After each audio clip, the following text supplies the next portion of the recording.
This is the Cover 3 Tailgate.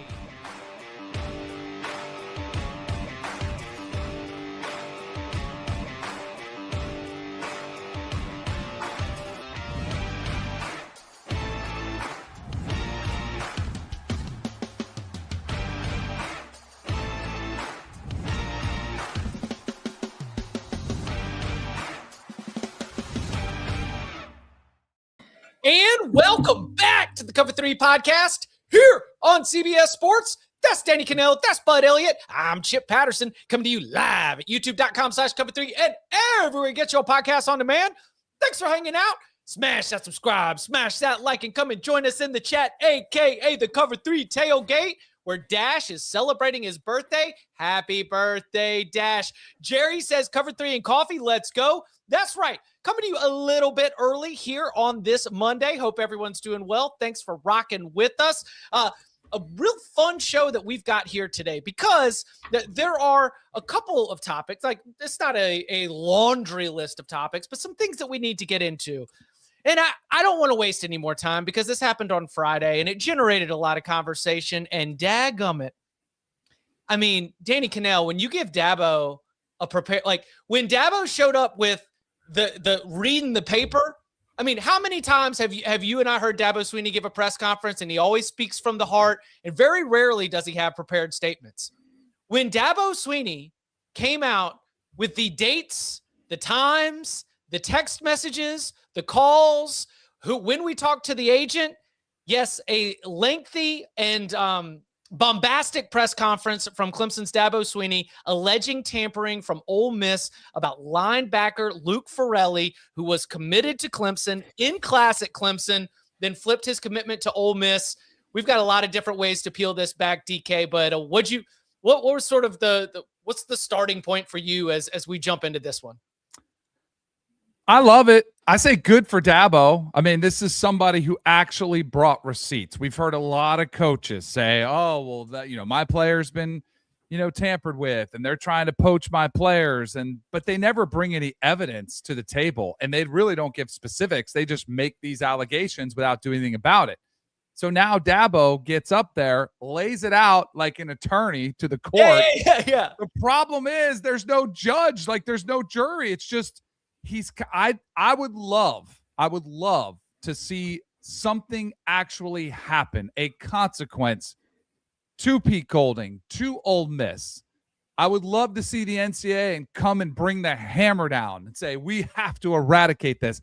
I even love the way Dabo had the levels of tampering when he's like, oh, level 101 is when they're just sliding into your DMs, during the regular season. Level 2 is when you've got them signed to a contract, but level 3 is when you've got them signed to a contract and they're in school and they're still coming after your player. I love the way he laid out everything, but I have zero faith that anything is going to happen from this. That the NCAA is going to step in and be the enforcer. So I wish it would. And I think this is Dabo airing out his grievances, but I don't think anything comes of it. We also haven't seen the evidence that Dabo claims he has. Wait, hold on. Because he didn't show there wasn't like they didn't pass out sheets to the media. Right. We don't know that Dabo is telling the truth on this.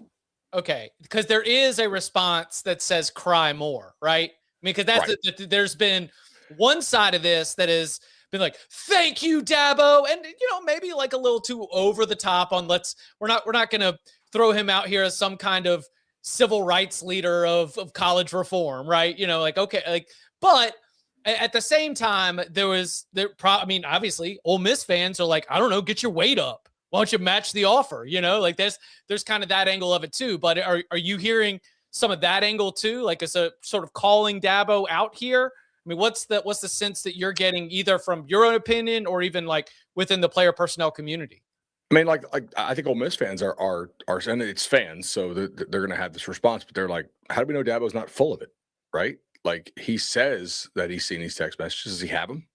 Does he have them in a form he can turn them in, or did he just hear about them? Well, I know what the evidence is he was in class. Right. The young man was at Cal. He was an outstanding young linebacker at Cal.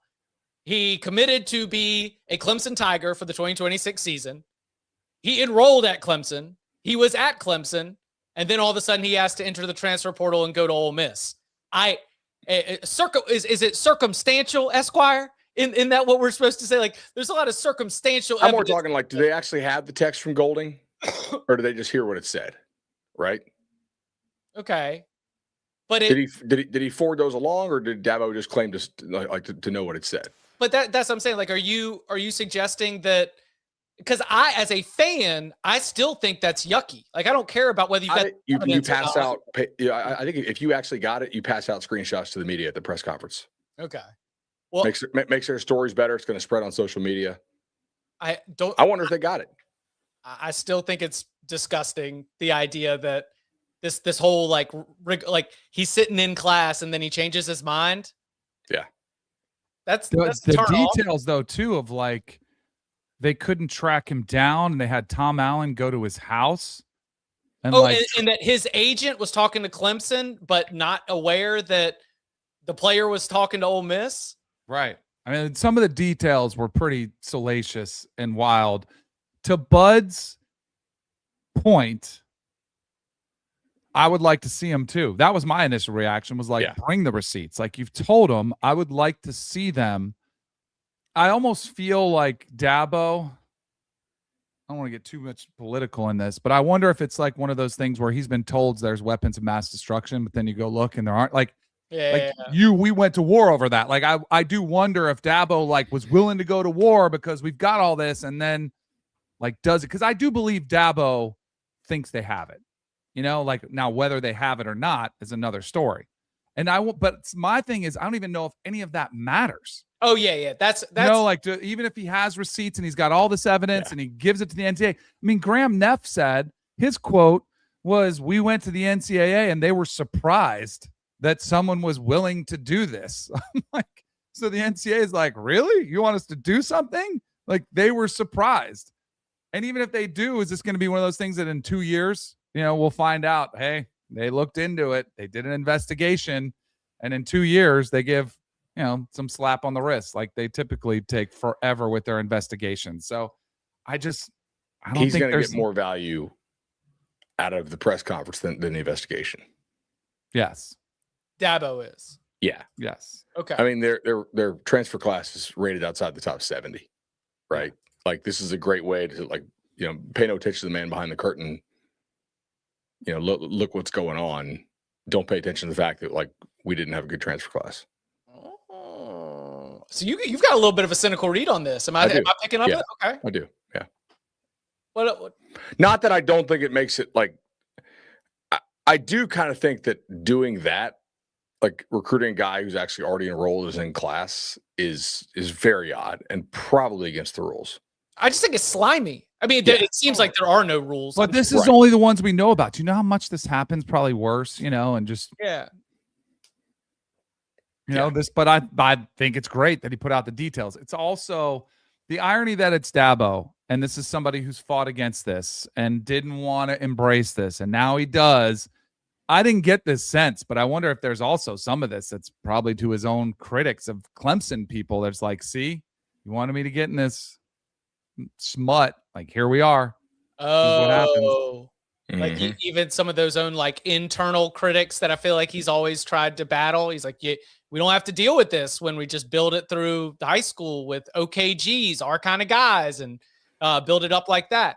All right. Well, then to advance it, is this story big enough at this time of year, which is also another piece of this, to generate conversation, action, any kind of movement towards, because Dabo Swinney, who at one time, and listen, everyone has the right to change their mind, and that is something that we all can do. At one time, I'm not going to hold Dabo to, if y'all start paying players, I'm going to take my ball and go home. Remember, he said that long time ago. We've all moved past calling him to that. But I was getting the sense at the press conference that he was even moving us towards the, like, we need to make them employees. Dabo Swinney, of all people, has made the employment call. Do you think this story starts to get us a little bit closer to those kind of machinations? I don't, because it's not Dabo's call, right? Obviously, but it's like the forces, and we're gonna have spring meetings. We're gonna like this is the when things could potentially change in terms of pushing things through. I still think they're very willing to put up with the nonsense if it means they're making so much more money than if they were employees. Like, I think that's the only thing that makes them really not want to make them employees is the amount of money they make by not having them not be employees. So I don't think the people in power care at all that Dabo Swinney has to put up with this bullshit. I don't. They're still raking in the cash. It's a business. Bud has stuck by that point. I thought the inflection point was going to be Damon Williams. And then it's like, well, maybe the inflection point is Darian Mensah. And then maybe it's Luke Fornelli. Like maybe it's a coach getting out there. I don't know if there is an inflection point. I don't know if there is a breaking point. To Bud's theory of what is happening is that the people that are actually deciding this are like, that headache is minor compared to the money that we're making. So, man, because I have all these, I keep looking at all of them being like, oh, this is going to be the one that just blows people's minds, and all the coaches the coaches can do all they want, because I guarantee you they would all get on board and say, sure. I mean, you're hearing more coaches more than ever saying we need to let them bargain. We need employees. We need that model. They're not the ones deciding, so they just kind of have to deal with it. Whew. Since you brought it up, I had it maybe as something later. What can we get a little billable hour? This was actually mentioned in the tailgate. We need a billable hours on Mensah versus Duke. What's the latest read on what's going to happen there? I still think he's going to end up at Miami. I don't think it's very tenable for him to go back to Duke. Do you? Oh, no. I think the Duke is gone. I've got this down to Miami or GoPro. Yeah. Okay. Why can't he go back to Duke? I just think the way he played it would leave a really bad taste in people's mouth. Yeah. But wasn't it the same with Damon Williams or worse? It just wasn't. I think the timing is a little bit different on that. You know, like Damon went back pretty fast. Right. Duke actually sued Darian. Like Washington never had to sue Damon. Like the timing of when it was in the portal, you know, the fact that Duke's having to go out and like find a quarterback here, you know, late in the process. Walker, was it Eget, Walker right? Eget, from San Jose. Who I think still needs to get a waiver to officially like get all that through. I could be wrong about that, but hey, I'll tell you what, it's not horrible, but you know, it's obviously not Darian Mensah. He's a good player, but not Darian Mensah. Yeah, on Friday we had even more suits and more motions filed here in the North Carolina courts on the Darian Mensah and the Duke case, including blaming a Microsoft Teams outage for why a message didn't go through. I mean, it's just really good hyper local stuff. But I'm with you. I think eventually it lands there, but they are dealing with enrollment dates that potentially could preclude him from being able to be a part of Miami's spring practice. So that's my best read on that. And Miami just went to the national title with a quarterback who was also not able to do spring practice. Ooh, because Beck was hurt. Very good point. What'd you make of everybody talked about Indiana's old team. What'd you make of Muhammad Torre getting a 6th year? Wait, no, not 6th year. Eighth year of eligibility for Miami. I mean, I don't think, like, just given some of the coverage stuff, I'm not really sure he's a pro, or at least not like a high pick. So, you know, good for him if he can get it, and obviously good for Miami. Like, I think they lose Basaint, right? So, the fact that like you don't have to lose both linebackers is pretty big. Yep, 100%. Coming up on the other side, a big-time portal addition to a star-studded portal class. Let's take a step back and let's see what Lane's got coming to Baton Rouge and more. Next. When you need your sports news all the time, we've got breaking news to bring to you. CBS Sports HQ gives you a snapshot of all the sports that matter to you. When you need your sports in a snap, find it on CBS Sports HQ. Streaming free anywhere you are. Back here on the Cover 3 podcast, we mentioned that the big prized offensive line prospect in this portal cycle was going to be Jordan Seaton, coming from Colorado. A pro size, pro skills, a lot of experience. He was visiting everybody. Anybody who's everybody was trying to add him to their squad. He ultimately commits to Lane Kiffin and LSU, which means when you take a step back and you look at this class and you've got Sam Leavitt coming in as the quarterback, one of the top quarterbacks in the cycle, when you've got Jordan Seaton, when you've got Princewell Uman-Mielen, when you've got even Husan Longstreet to be the future of your quarterback position, Trey Wilson, and so much more, the Tigers seem to be picking the very best at many positions.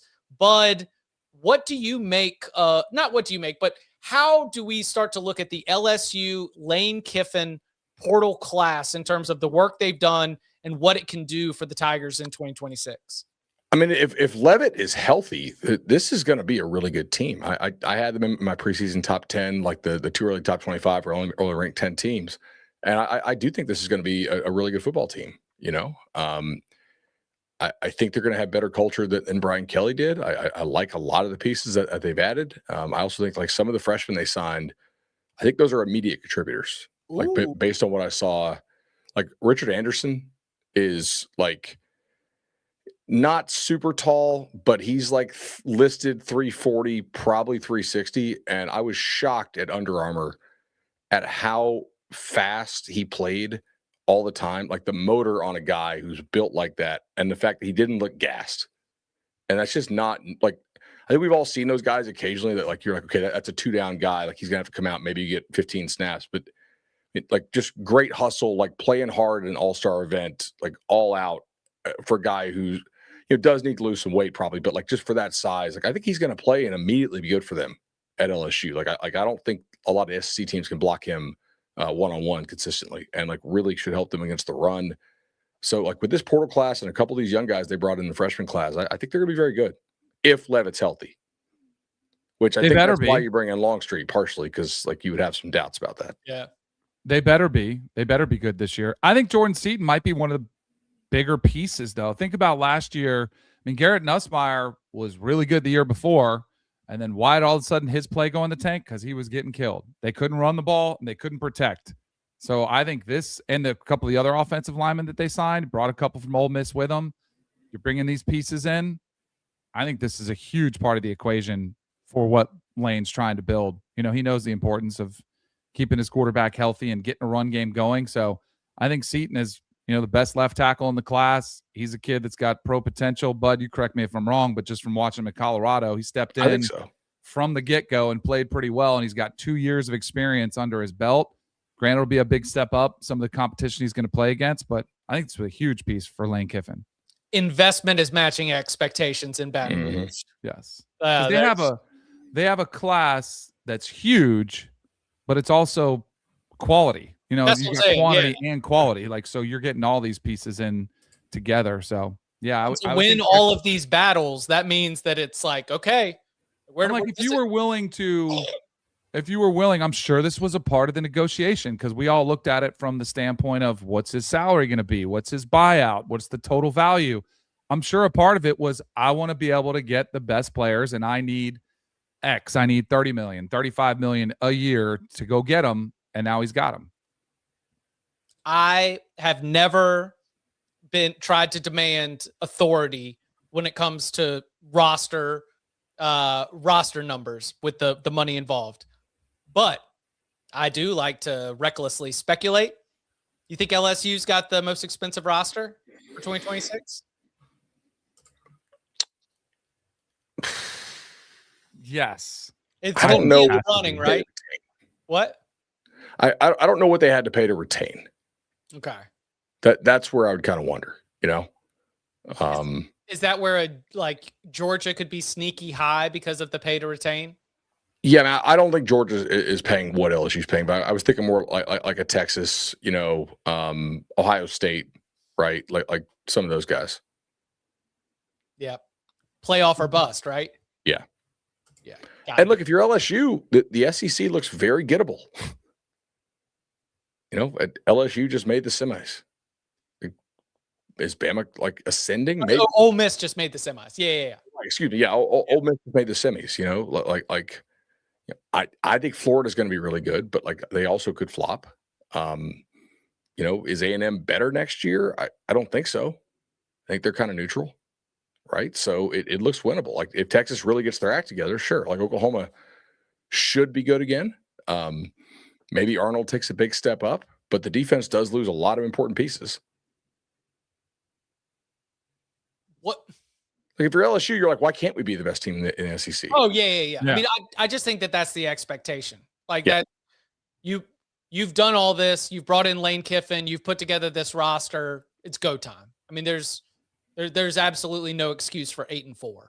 I think it's the same expectation that you had at Texas Tech, who was the biggest spender last year. And they were, and I remember Shahan Raja, we were talking to him, and he was very in touch with the pulse of Lubbock. And he's like, the expectation is you win the conference and you make the playoff. And they did.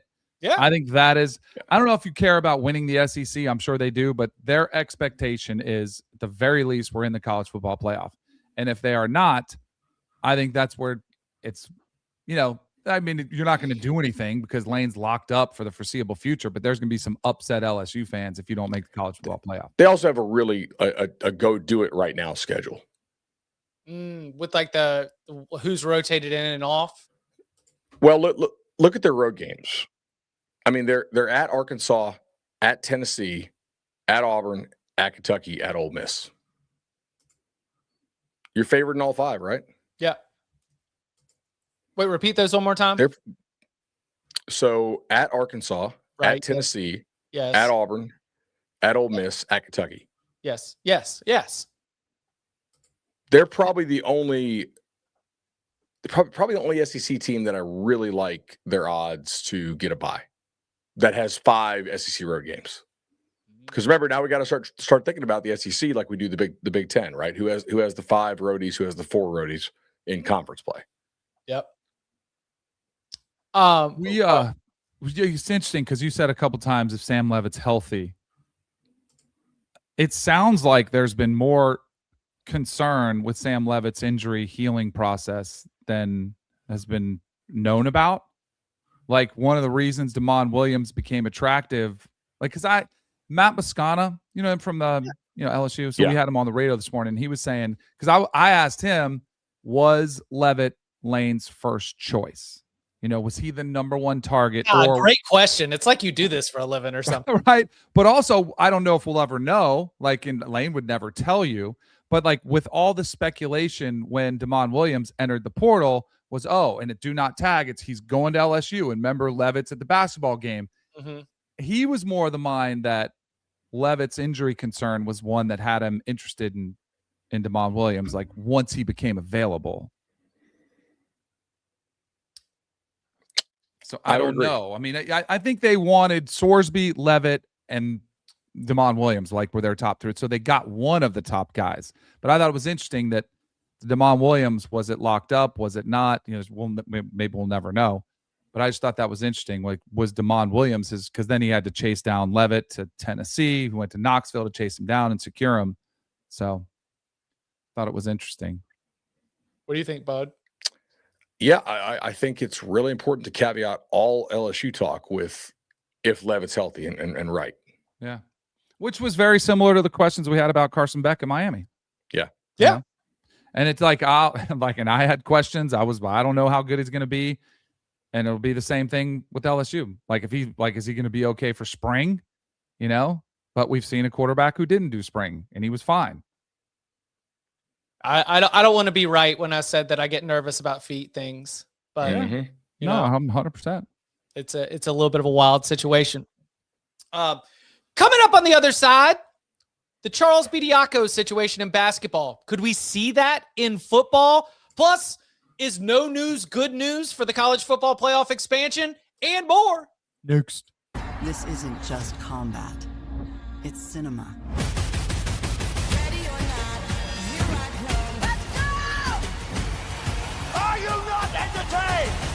The new home of UFC, Paramount Plus. Back here on the Cover 3 podcast. I mean, great comment from JC in the tailgate. Not playing spring ball, while it might have worked for Carson Beck making it to the national championship game, kind of hurt DJ Lagway, in terms of getting on the same page. Yeah. This can go lots of different ways. Also in the tailgate, before we got started, we appreciate Jerry jumping in there. He said, could we see a player who went through the draft but didn't make a roster return to college football similar to what has happened in basketball? Of course, he is referencing Charles Bediako at Alabama. Baylor has a player from the G League that he has added as well. I don't know. It's an interesting topic. Danny, what do you think? I mean, I think if you're a college football coach, you've got to be curious to see how this all unfolds. I'll be curious too as to what Bud knows legally, like what are the options here. But is it different? And by the way, I have always maintained that you should be able to enter the draft, and if you don't sign, that you should be able to come back to college. But that's not how the football rules work. You declare for the NFL draft, and you can go undrafted. You are screwed historically from coming back to college football. But is basketball different? Is there a difference in eligibility if you declare? Because if it's not, if it's the same, then I absolutely think you'd see somebody try to challenge this. Now, you'd have to have a time up where you were younger and you had eligibility and you had the 5-year window. But I'm sure that if maybe the coaches don't look into it, but if I'm an agent and I've got a client who was a 6th or 7th round pick, maybe whoever you were drafted, and if you got stashed on the practice squad and you weren't panning out, I would absolutely look into it. Like, why wouldn't you? You'd be crazy not to. Our colleague Ben DiNucci just stepping right back in for another year with the Pitt Panthers. Right. But I mean, is there a younger guy? Is there somebody who's in that window? I was trying to find an example. There was an offensive lineman for Texas who came out, Cameron Williams. Mm-hmm. He was drafted by the Eagles in the 6th round. I don't think he took a snap. Would he be able to go back to Texas if it's in that 5-year window? Because there's been a lot of Kyle McCord, wanted to stay another year at Syracuse, got denied by the NCAA. So he had run his course with the 5 years of eligibility. He'd already played a lot. You've got those guys. But is there something where if you've only played 3 years of college football and you had that window and it didn't work out, could that be the person that could be eligible to play? The NCAA has been winning these eligibility cases in federal court, not all the time, but they're winning more than they lose at a noticeable clip. And I wonder if this does all come to a head because I at the state court level, which is where Bediako, how do we say this name? Bediako. Okay. Some of the schools seem to be winning at the state court level. So I wonder if eventually we do see this, go up to a little higher level in the federal system to where we kind of render some of the state stuff moot, right? And we get an actual ruling on this that, hey, once you declare for the professional draft, the issue is if you're a judge and you're not truly in the weeds of this, what's the difference between playing in the NBA and college? They're both getting paid millions of dollars. If you're a judge, you're all right, that's pay for play. That's pay for play. Y'all say it's not, but look at the Supreme Court, what they said. It really, pretty much is. You guys just don't want to pay insurance. So it's NIL, but we know the deal here. So there's kind of a blurring of the lines there, but I wonder, I do think they are winning because they can argue that the collegiality of this is actually an important feature for their business of college sports. It's why you still have to go to class, right? Could somebody sue and say, I don't really want to go to class. I just want to play, for Georgia, right? And they'd probably say, no, actually we do think it's a feature, not a bug that you have to go to class, for the business model, right? Because fans have a lot of attachment to their experience at the school. They at least want to believe that the kid is actually going to class, whether or not it's all online. He is a student. My son is a student at Georgia, and who else is a student at Georgia? The offensive lineman who's part of this. And I think that's true, by the way. What? These universities crank out 6,000 to 8,000 new potential fans every year. Fans of their school, fans of players who are playing for their school, right? So I do think that is an argument that makes a lot of sense and could hold up, So I don't know, would you see a guy? Here's one for you. What if you had a guy who was JUCO, right? Or an international prospect, one of those guys from the NFL Europe development program. They come over and maybe they declare, don't get drafted, they go to UFL. Could you go UFL back to college if you never actually played NCAA? Right. And weren't drafted. Right. Like maybe weren't even drafted. The other thing is like you see so few guys make bad decisions that actually like result in them going undrafted now. Right. It's almost all the guys who flunked out. And almost nobody flunks out anymore because it's online classes and you can cook them, So, like, I mean, go look at the list of guys who declared early. It's like 40% of what it used to be. Mm-hmm. And I think a lot of that is like a lot of guys used to have to declare because they were really hard up for it financially. Like their house is going to get foreclosed on. They can't pay the light bill back home. Like they have to just go and take a chance at some kind of check. So they're making like a bad long-term business decision to avoid, like their family not being homeless, which is ultimately like the right decision financially to make, to get out and then try to make some kind of check. But now, like that guy makes $400,000, in college because it's a great value for his school. He doesn't have to go try to chase a practice squad check. Live fact check of some information that I passed along as well. So, because of course, if we see a player, because somebody said, what even is academic eligibility anymore? And I said, if you see a player who is academically ineligible, that is more than likely on the player because everything is set up for them to be able to remain eligible. Correct? Yeah, exactly. Yeah. Like if you are not academically ineligible, like that's a red flag. Absolutely. It's a red flag because it is like that is it. We have given you everything. We have given you the online classes. We have given you the assistance. We have given you like that is you choosing to not complete the very bare minimum of tests, which if we're talking about a high performance, which is required to be at the top of college football, the NFL, anywhere else, that is just a player who's just choosing not to be able to participate. So is academic eligibility even a thing anymore? Yes, it is. It's just they basically hacked the system between online classes, study halls, and everything else. I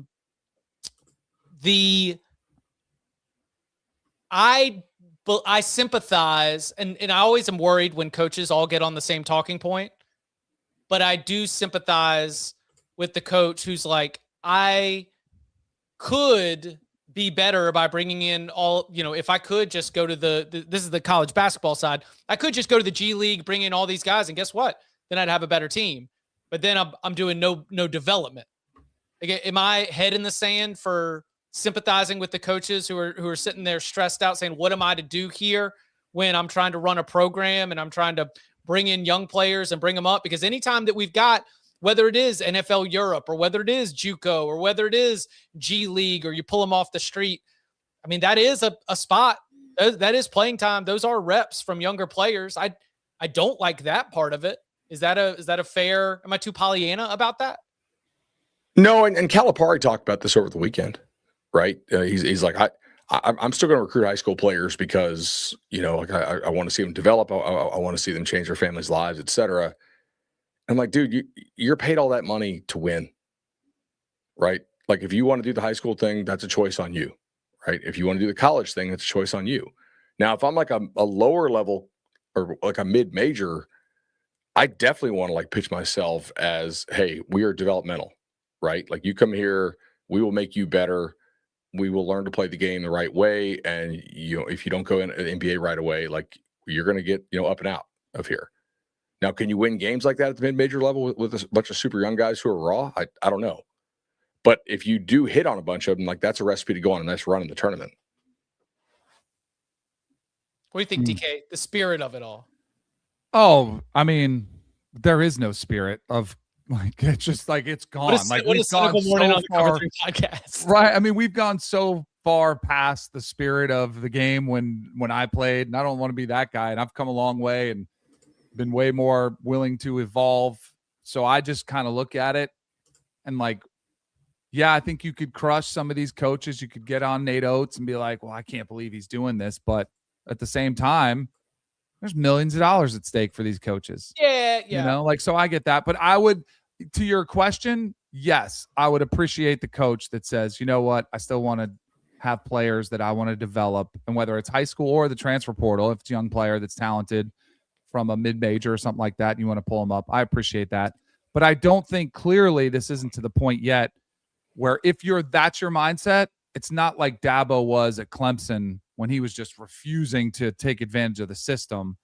I think there's still plenty of opportunity to still have the spirit of college basketball, college athletics, take advantage, pay the players without having to, go to the G League to find your next guy mid-season. Yeah, and to be fair, like I'm not ready to vilify Nate Oates, Scott Drew, or anybody else like for their individual motivations for going. I think that I'm more curious about the overall sort of like big picture direction of this, which right, maybe to all our point earlier, even with the transfer portal and Clemson and Dabo this is just like the super messy transition period before we get to wherever we end up eventually. Which I do think if we go to this, like we were talking about, do we go where the players and employees and do we let them bargain? What does all that look like? Like, could we be in an era where if you can, like, what if you do need a player and you can get them from the XFL or UFL or from a practice squad in the NFL? Like it is, we've always been minor league football. Now it's just more official. Like it's minor league, professional, NFL. And if that's the way everything is gone and everything tells you we're going that way, how far away are we from being able to pull somebody from a practice squad in the NFL? If your quarterback goes down and you are thin and you need somebody and you are a chance to win. And I would argue too that it might make the sport better. As opposed to seeing teams fall apart because they don't have somebody on the roster, they don't have a quality backup. If they could go get one, because I look at the transfer portal. I did not love that trend, but look at all 4 teams in the Final Four had transfer quarterbacks. The Heisman Trophy winners have been transfers. Like it's allowed high level play to really, the quality of play in the field, I think has been better than it's ever been. Yeah. That people love and people are loving the games. Right. I mean, I don't love a lot of the stuff that's taking place, but it's hard to argue that it's not getting a great product and getting a lot of investment and interest from fans. So in 2019, we had 103 guys go pro early, right? This year we've had 42. Mm-hmm.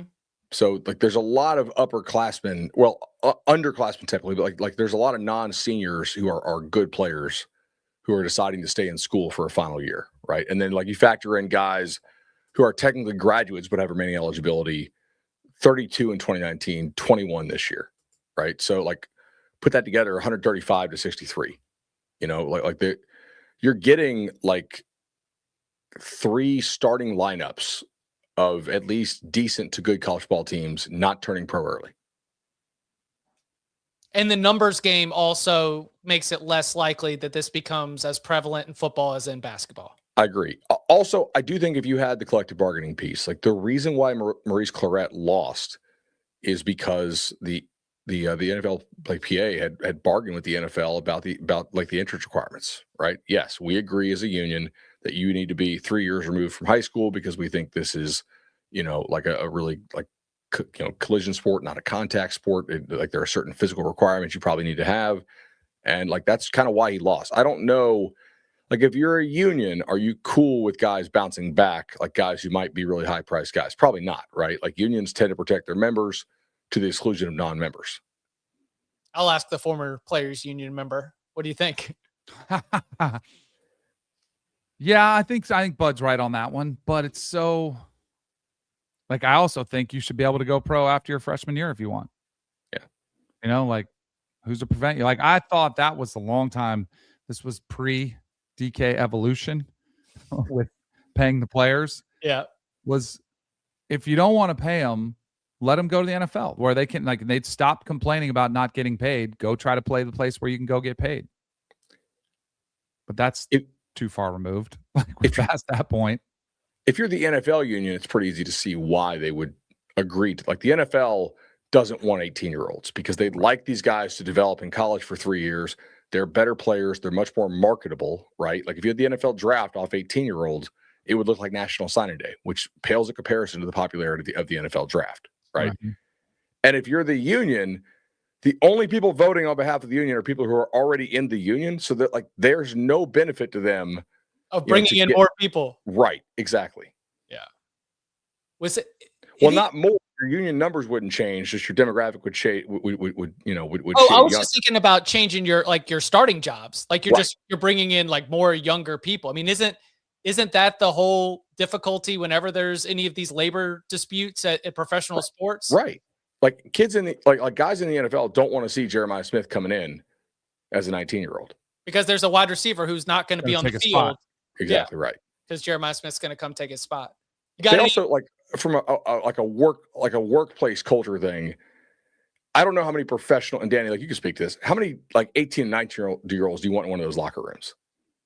Like some of those guys are absolute idiots and knuckleheads. Like just not like dumb like people, but just like the way there's an immaturity factor there, you know. Whereas I think most guys in the locker room are going to have like families, kids. They treat it as a job, you know. Still some knuckleheads that are 23, 24, 25 too. I mean, that's kind of the way it is any locker room. Any workplace. Yeah. Right. Could you imagine? All right, think about like without naming names, think about the guys who were knuckleheads at 23, 24, and imagine they had the same amount of money at 18, 19. Right. Yeah. Okay. Yeah. You got any old players union stories, DK? Yeah. I mean, I remember the reason I wanted to do it was because you got a free trip to Hawaii where the players' meetings were. Yeah. When I was elected by the team, because I was my 7th or 8th year in the league, and I was a veteran in the locker room, so I got to do it. But I do remember Gene Upshaw was the president of the Players Association, and you had to vote on his salary at the time was really high. Yeah, it was kind of weird, and he got pretty aggressive with the players. He's like, "Oh, you guys don't want me? Look at all I've done for you guys." Like it was like. And because there was only a couple players that spoke up that really like were like, wait a second, you know, we're looking at the line items. He got a little bit uncomfortable, but he kind of just powered it through. It was there. Tough. That's I don't think I knew that. I mean, it makes sense, you know, like a yeah. you You have to approve your president's salary. You know, the players are supposed to have a voice.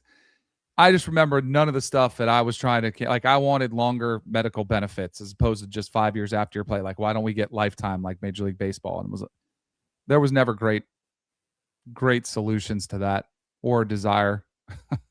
Which, yeah. Everybody, were there a couple people there just getting the trip to Hawaii? Oh yeah, that was a lot of them. Yeah. Are we all voting thumbs up on this one? Yeah. Can we go play golf now? We got a golf tee yeah. time at noon. Because they did the meetings really early. It was like 7 a.m. Hawaii time, you know, so you'd go out there and then we were done by 10:30, 11. Great call by Garrett in the tailgate. Very similar to the college football playoff meetings, you know. Yes, exactly. Showing up to enjoy. Or the conference commissioners when they're trying to decide the future of college football and they just have a lot of different meetings at the finer Four Seasons, Ritz-Carlton, whatever hotels they're at. I make my best decisions on Amelia Island. So, yeah. I mean, honestly, just Asheville in July, you know, when it's just like really hot everywhere else and it's just beautiful up there. And if we can get some golf in, that'd be nice too.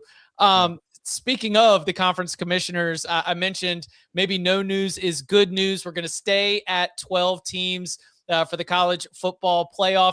And I don't see Ryan in the tailgate today, but he was very hot and bothered that while we did continue to talk about the Notre Dame memorandum of understanding, we did not also include, and fair to Ryan, that the auto bids are to Power 4 conference champions. It's not even the highest ranked. So while we could talk about the ACC trying to fix its tiebreaker to prevent the situation of a 5-loss team in the college football playoff, we would not be wondering if the ACC would be left out. No, the future of the college football playoff starting right now is that the ACC champion, the Big 12 champion, the Big 10 champion, and the SEC champion, no matter what your record is, whatever the conference tiebreakers were that got you there, if you hoist the conference championship trophy in those 4 conferences, you go to the college football playoff.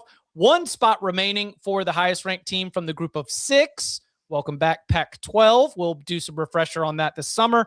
And yes, as we mentioned that time, Notre Dame inside the top 12. So we're staying at 12.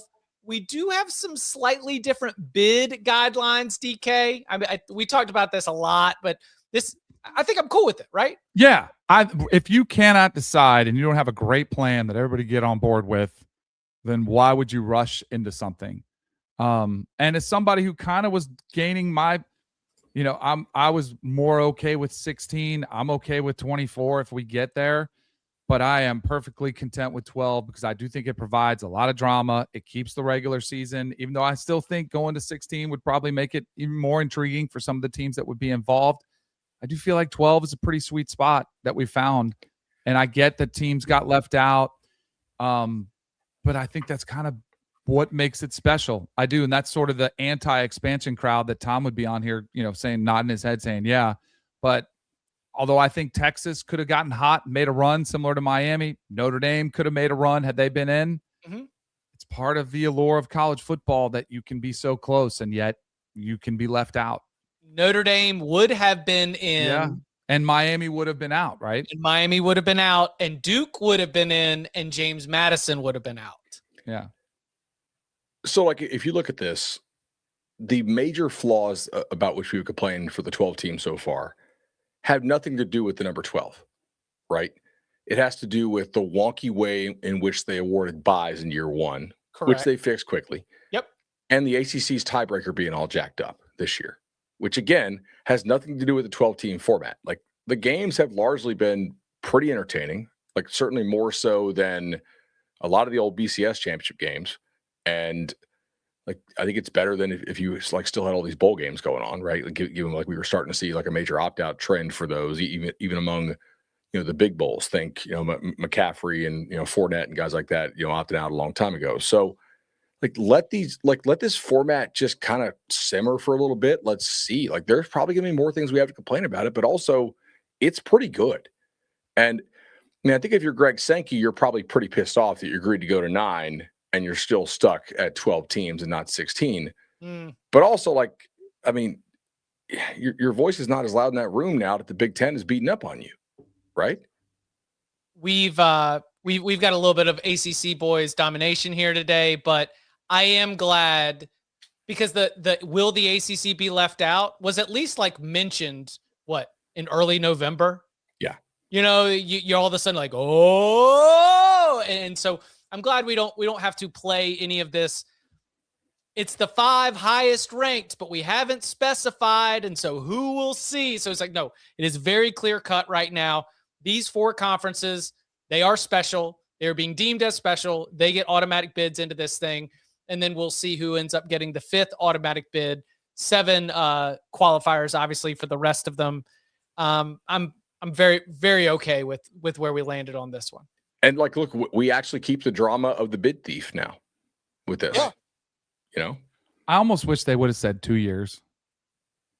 Like, because we're going to be right back in this situation December 1st. I'll bet they'll back it up again to try to buy some extra time. But what changes? What's that? Like, what if they are that far apart? Like, if you read the Dellinger piece, it doesn't seem like they're anywhere close on agreeing on this. Right. Like, what changes in a year? Right. So maybe we do get another year after this one, or a couple. Right. Yeah. So like, let's let this through. Let's let a couple rotations. But I'm glad you mentioned this because I was doing I was a little bit under the weather a couple days ago, and I was having one of those like awake in the middle of the night, not feeling good, can't fall asleep. Your mind's just running through whatever. And I started running through calculations because this is healthy and normal of like how many college football games would be quote unquote good games. And I was like, this year's bracket gave us so many good games, especially compared to last year's bracket. And just we've got improvement, So I'm with you here. I think that we're starting to move towards a pretty solid future. I'm happy that we are still sticking with 12 teams. Little bit of time left here. It's not exactly a full coaching carousel and nothing's been made official, but reports indicate that Ryan Day has identified a new offensive coordinator. We're going to be keeping the Ohio State mini NFL operation going. Arthur Smith has been reportedly tabbed as the top candidate for the job. Danny, what do you think? What does Arthur Smith at Ohio State do for you? I thought it was interesting because I don't think anybody would have predicted this, but I think it does make sense considering the success. As you mentioned, Matt Patricia, NFL background, comes in there. The defense has a historic season. Previous to that, they had Chip Kelly, had NFL experience. Now he had a lot of head coaching, he had college experience as well. So that does make it a little bit unique, but I think this shows you really, there used to be a delineation, like college offensive schemes were different than the NFL, and the NFL was kind of above it and they looked down on college systems.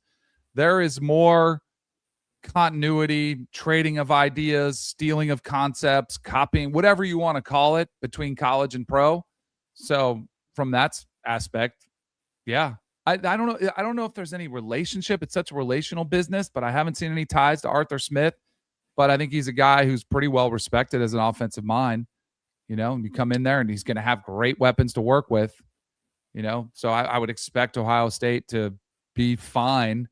But if they miss out on a Big Ten championship or they get beat in the first round again, there's going to be a lot of scrutiny and a lot of criticism on Arthur Smith for sure. What's his what is the book on Arthur Smith? Like in terms of what is he sort of like penciled in and known for? I think he's known for being sort of a forward-thinking offensive mind, who's going to, try to move guys around, use some of those concepts, use motions to try to give your quarterback tips and help him in that process. Judging off NFL Twitter, they're like, this guy's pass game sucks and the run game stuff is really good. Okay. Which makes me think like, okay, I wonder if Ryan Day wants more run game stuff and can marry his pass game stuff with it, right? Like if so, like that's pretty cool. Also, his dad is Fred Smith of FedEx. R.I.P. So, I mean, are you able to get a little NIL action out of this?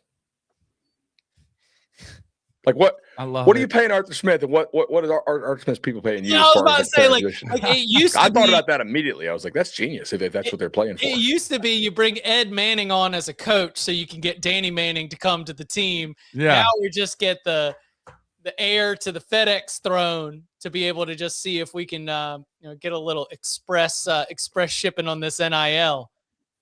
I don't know if that's a part of it. I'll tell you he's a Tar Heel, and I don't know if that's changed North Carolina's fortunes.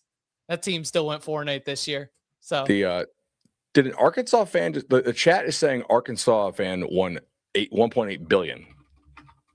Is that like a Powerball thing or something? Is that true?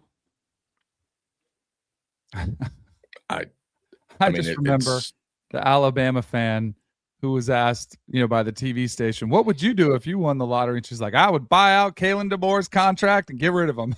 That was good. I was thinking about first of all, as with all situations, it's Ryan Day. How much of it's Ryan Day? How much of it's the offensive coordinator? And then number two, isn't what in the like good run game, like that's Chip Kelly, right? Yeah. Like there might be some of the spirit of Chip Kelly with this hire that I see with Arthur Smith, and could be something interesting to watch. As of course, I imagine that the Buckeyes are going to enter the 2026 season with a big old chip on their shoulder, given the fact that they were 12-0 and they finished loss, and bring back a lot of pieces as they go into the season. So will be interesting. Again, not made official just yet. Arthur Smith reportedly set to be the next offensive coordinator at Ohio State. Well, I appreciate everybody for joining us a little bit early here on a Monday. We will be back at 11 a.m. on Wednesday at youtube.com/cover3. And you can follow him on Twitter at Danny Kanell. You can follow him at Bud Elliott 3. Follow me at Chip_Patterson. Gentlemen, thank you very much. See y'all. See ya. Stay safe out there, guys.